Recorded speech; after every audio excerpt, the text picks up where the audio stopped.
हाँ तो दोस्तों welcome to my channel growing portfolio. तो दोस्तों आपका ज़्यादा समय नहीं लेते हम सीधा बात करते हैं शेयर मार्केट के ऊपर।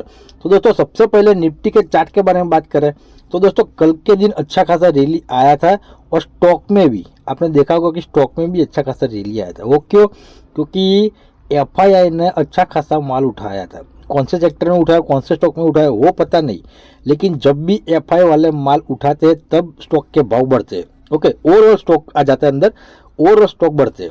ओके, तो कल के दिन एफआई वाले आए थे इसीलिए स्टॉक के भाव भाव बढ़े थे, वरना ये जो रैली आई थी अच्छी खासी उसमें रैली आया था इंडेक्स में। ओके, इंडेक्स में आया था लेकिन स्टॉक के भाव बढ़े नहीं थे। ओके, तो समझ लो कि शॉर्ट में एफआई वाले जब भी बाइंग करेंगे ना तब स्टॉक में मूवमेंट आएगा, और डीआई वाले जब भी बाइंग करेंगे ना तो मार्केट को स्टेबल करेंगे।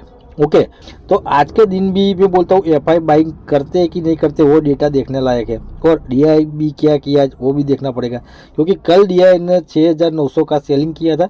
ओके, और एफआई ने बाइंग किया था शायद 9,900 करोड़ के आसपास बाइंग किया था। ओके, इसके हिसाब से ही स्टॉक अच्छे खासे बढ़े थे।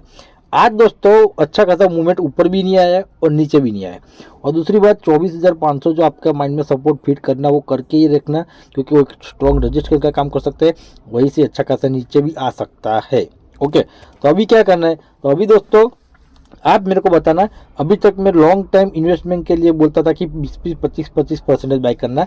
तो अगर आप बोलोगे तो मैं स्विंग ट्रेडिंग के लिए भी अभी मैं बोलता हूँ लेवल देने के लिए स्टार्ट कर दूँ। ओके, आप बोलोगे तो, वरना मैं अभी भी लॉन्ग टाइम के हिसाब से ही लेवल दूंगा, क्योंकि मार्केट अभी इतना स्टेबल नहीं हुआ है कि हम स्विंग ट्रेडिंग कर सके। ओके, तो अभी देखो अभी क्या होता है, 24,500 का सपोर्ट तोड़ के ऊपर जाता है कि नहीं, तोड़ के ऊपर जाएगा, रिटेस्ट करने आएगा तो 25,000 तक जाएगा, और 25,000 से नीचे आएगा सीधा यहाँ से। ओके, 24,500 तोड़ के 25,000 चला जाएगा।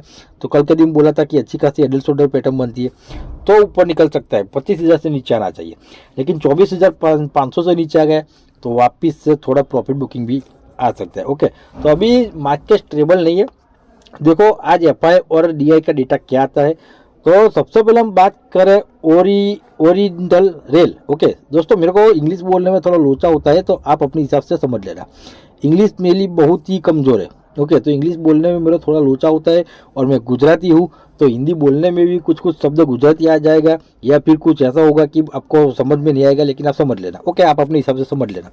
तो दोस्तों ओरी रेल में, ओके मैं ओरी रेल ही बोलूँगा, आप समझ लेना। तो उसमें क्या हुआ कि एक 220 का एक सपोर्ट लेके अच्छा खासा मूव दिया है। ओके, हमारा सपोर्ट से ही अच्छा खासा मूव ऊपर दिया है, लेकिन पैटर्न जो बन रही है, okay lower high lower high lower high, उसके हिसाब से अभी भी मैं बोलता हूँ 250 तक ज़्यादा से ज़्यादा जाएगा। ओके, 250 तक ज़्यादा से ज़्यादा जाएगा। इसमें हमारा बाइंग लेवल पहले मैंने दिया था 230 के आसपास स्विंग ट्रेडिंग के लिए, और 260 भी चला गया था तो हमारा प्रॉफिट बुकिंग भी हो गया था। उसके बाद वापस से गिरावट हो गया और 220 तक आ गया था। 220 उसका सपोर्ट लेकर वापस से ऊपर निकला है। लेकिन दूसरा सीनरी वो भी बन सकता है कि ये सपोर्ट लेकर ऊपर गया, वापस से ये सपोर्ट लेकर ऊपर निकला है अभी। तो ऐसा सपोर्ट बार बार लेकर ऊपर जाएगा ना तो यहाँ से राउंड पैटर्न भी बन सकती है। ओके, तो आप अपने हिसाब से अगर लॉन्ग टाइम के लिए चाहिए, लॉन्ग टाइम के लिए, ओके लॉन्ग टाइम के हिसाब से चाहिए तो फिर से 225 वेट करो। अगर 225-30 के बीच में मिल जाए तो बिंदास लॉन्ग टाइम के हिसाब से मैं बोलता हूँ 30-40% बाई कर सकते हो। अगर स्विंग ट्रेडिंग के लिए चाहिए तो स्विंग ट्रेडिंग के लिए भी मैं बोलता हूँ 225 की वेट करो। 225 पर मैं बोलता हूँ 25 या 30% क्वांटिटी बाई करके चल सकते हो। ओके, उसके बाद बात करें हम कोचिन सीपीआर की। तो दोस्तों कोचिन सीपीआर में आज भी फिर से अपर सर्किट लगा है 5% का। ओके, कल के दिन मैंने बोला था कि उसका जो पैटर्न बन रहा है, ओके हर एक पीयूसी स्टॉक में मैं बोलता हूँ ऐसा ही पैटर्न बनता है, lower high lower high lower high की पैटर्न बनता है, और लोअर लो लोअर लो लोअर लो की पैटर्न बनता है। ओके, तो कल के दिन उसी पैटर्न के अनुसार मैंने बोला था कि 1450 तक तो आना चाहिए, जब ये कल ऊपर निकला था तब, यहाँ से ऊपर निकला था तब। ओके, तो 1450 के नज़दीक चलता है अभी, तो अभी अलर्ट हो जाओ इसमें। ओके, अगर आपने नीचे से स्विंग ट्रेडिंग के लिए यहाँ से बाई किया है तो यहाँ पर स्टॉप लॉस लगा के काम करना, इसके ऊपर स्टॉप लॉस लगा के काम करना। स्टॉप लॉस कट जाएगा, आपका प्रॉफिट निकल जाएगा। ओके, क्योंकि पैटर्न के अनुसार अभी उसका जो लेवल हो गया है वो पूरा हो गया है, यहाँ पर स्टॉप हो गया है। यहाँ से तोड़ के ऊपर चला जाए तो कोई बात नहीं, लेकिन यहाँ से नीचे आएगा तो पैटर्न के अनुसार लोअर लो लोअर हाई की पैटर्न के अनुसार नीचे आएगा। ओके, और वापिस से नीचे की ओर बनेगा 1200 या 1250 के आसपास हमारी बाइंग बन देगी। ओके, वो भी स्विंग ट्रेडिंग और लॉन्ग टाइम के लिए। लॉन्ग टाइम के लिए जिसने भी बाई अभी यहाँ से आया था तब बाई नहीं किया तो उसके लिए फिर से मौका मिलेगा। तो 1250 और 1200 के बीच में आया तो बिंदास मैं बोलता हूँ लॉन्ग टाइम के हिसाब से बाई कर लेना। और स्विंग ट्रेडिंग के लिए भी मैं बोलता हूँ 20 या 25% क्वांटिटी बाई करके चल सकते हो। ओके, उसके बाद बात करें हम केपीआईटी की। तो केपीआईटी का चार्ट क्या बोलता है दोस्तों, केपीआईटी में वैसे तो एक 1300 के नीचे से ऊपर निकल गया है और यहाँ पर हमारा लॉन्ग टाइम के हिसाब से 20-25% क्वांटिटी बाई भी हो गया है। ओके, आज भी अच्छा खासा ऊपर मूव दिया है। ओके, लेकिन अभी उसका एक स्ट्रॉन्ग मैं बोलता हूँ साइकोलॉजिकल और स्ट्रॉन्ग रजिस्टेंस बन के आता है 1400 का। ओके, 1400 को ऊपर चला गया तब वापस से नीचे आ गया।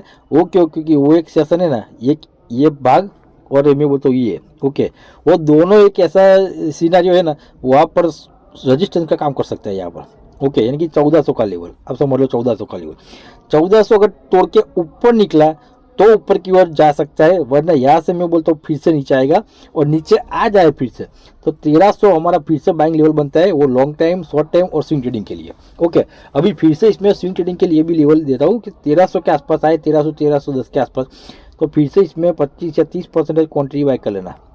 ओके, लॉन्ग टाइम के हिसाब से भी और स्विंग ट्रेडिंग के लिए भी। ओके, 1300 की वेट करो और अगर आप रिस्क लेना चाहते हो तो 1300 के ऊपर 1325, 1350 के आसपास आपको बाइक करना है, तो आप अपने हिसाब से आपकी जवाबदारी पर बाइक करना। ओके, वरना 1300 उसका एक स्ट्रॉन्ग सपोर्ट बन के आता है, 1300 से अच्छा खासा मूव आया है तो 1300 एक सपोर्ट लेके ऊपर फिर से जा सकता है। ओके, तो मौका मिले तो मौके का फायदा उठाना स्विंग ट्रेडिंग और लॉन्ग टाइम के हिसाब से। ओके, उसके बाद बात करें हम केपीआई ग्रीन की। तो केपीआई ग्रीन का चार्ट क्या बोलता है दोस्तों, केपीआई ग्रीन में वैसे देखा जाए तो कल के दिन जो तेजी आई थी ना, वो ऊपर चला गया था 750 के ऊपर। ओके, आज 750 के आसपास टच करने आया है, यानी कि रिटेस्ट करना है ना, ऐसा फीलिंग होता है। ये लास्ट वाली कैंडल देखो रेड कलर की। ओके, रिटेस्ट करना है ऐसा, लेकिन ऐसे रिटेस्ट नहीं होता है। ओके, रिटेस्ट कैसा होता है कि यहाँ पर 750 के लेवल तोड़ दे, 780-90 के आसपास जाए, वापस रिटेस्ट करना है ना 2-3 दिन में, ऐसे दूसरे दिन ही रिटेस्ट करना है तो आपको ट्रैप ही कर लेगा। ओके, तो अभी मैं इसको आपको लॉन्ग टाइम के लिए बोलता हूँ कि लॉन्ग टाइम के हिसाब से आप बाई कर सकते हो। लॉन्ग टाइम के हिसाब से अभी मैं बोलता हूँ 30 से 40% क्वांटिटी बाई कर सकते हो। ओके, यही करंट प्राइस है। अगर स्विंग ट्रेडिंग के लिए चाहिए तो लास्ट टाइम 720 के आसपास से ऊपर निकला था, तो 720 अगर आप बाई करना चाहते हो स्विंग ट्रेडिंग के लिए तो भी बाई कर सकते हो। और लॉन्ग टाइम के हिसाब से आप वेट करना चाहते हो 720 की तो भी वेट कर सकते हो, और यही प्राइस ही बाई करना है तो भी कर सकते हो, कोई बात नहीं, क्योंकि स्टॉक अच्छा है, क्योंकि फ्यूचर में ग्रोथ करेगा और अच्छा खासा मुनाफा आपको देगा। ओके, उसके बाद बात करें हम वीबीएल की। तो वीबीएल का चार्ट क्या बोलता है दोस्तों, वीबीएल ने कल 600 का सपोर्ट के ऊपर क्लोजिंग दिया था, 600 के नीचे चला गया था लेकिन क्लोजिंग दिया था ऊपर की ओर। ओके, आज अच्छी खासी तेजी आई थी लेकिन वापिस से थोड़ा नीचे आ गया है, यानी कि उसका एक रेंज मैंने बता दिया था आपको 575 और ऊपर 630। ओके, यही रेंज में घुमा रहेगा। अभी क्या है कि बीच में है, समझ लो बीच में है या फिर 630 की नज़दीक है। यहाँ पर मैं बोलता हूँ 570 के 75 के आसपास आए ना, तो यहाँ पर स्विंग ट्रेडिंग के लिए या फिर लॉन्ग टाइम के हिसाब से तो मैं अभी भी बोलता हूँ बाय कर सकता हूँ, कोई बात नहीं, क्योंकि 5-10 साल आपको रखना है। लेकिन स्विंग ट्रेडिंग के लिए चाहिए तो 575 के आसपास मैं बोलता हूँ 100 से 300 शेयर बाय कर लेना। क्योंकि 100 से 300 शेयर बाय कर लेना, और ऊपर जाए तो 610 और 615 के आसपास जाए, प्रॉफिट बुक कर लेना। 40-50 पॉइंट मिला, बहुत हो गया, 40 पॉइंट मिलेगा और 300 स्टॉक लेंगे आप तो भी 12,000 का प्रॉफिट मिल जाएगा। तो इसमें स्विंग ट्रेडिंग का अच्छा खासा बेनिफिट मिल सकता है, लेकिन 30 या 40 पॉइंट के लिए, 30-40 पॉइंट में अच्छा खासा प्रॉफिट आपको मिल जाएगा। ओके, उसके बाद बात करूँ टाटा मोटर्स की। तो टाटा मोटर्स का चार्ट क्या बोलता है दोस्तों, टाटा मोटर्स में 750 उसका एक सपोर्ट बन के आता है और 800 एक रजिस्टर बन के आता है। 800 के ऊपर निकल गया था, वापिस से नीचे आ गया है। ओके, यानी कि 800 का उसका रजिस्टेंस काम कर सकता है और 750 उसका स्ट्रॉन्ग सपोर्ट है, समझ लो स्ट्रॉन्ग सपोर्ट। 750 के नीचे आने का संभावना बहुत ही कम है। ओके, तो अभी इसमें मैं बताऊँ उसका टारगेट तो बहुत ऊपर आना शुरुआत हो गई है। ओके, और बाइंग रेटिंग भी इसको मिल गया अभी, तो अभी के लेवल से भी आप लॉन्ग टाइम के हिसाब से बाइक करना चाहते हो तो अभी के लेवल से भी मैं बोलता हूँ 30 या 40% क्वांटिटी बाइक कर सकते हो। ओके, अगर रिस्क लेना चाहते हो तो 40 या 50% क्वांटिटी भी बाय करके चल सकते हो, अगर रिस्क लेना चाहते हो तो। ओके, या फिर मैं तो एक दिन वेट कर लीजिएगा, शायद निफ्टी 24,000 तक आएगा, थोड़ी गिरावट होगी तो थोड़ा नीचे आएगा तो 760 के आसपास भी मिल सकता है। तो लॉन्ग टाइम के हिसाब से 760, 65, 50 के आसपास मिल जाए तो बिंदास 30, 40 या 40-50% क्वांटिटी बाय करके होल्ड करो। इसका टारगेट ऊपर आया है तो शॉर्ट टाइम में मैं बोलता हूँ ऊपर आ जाएगा। ओके, प्रॉफिट में आपको निकाल देगा।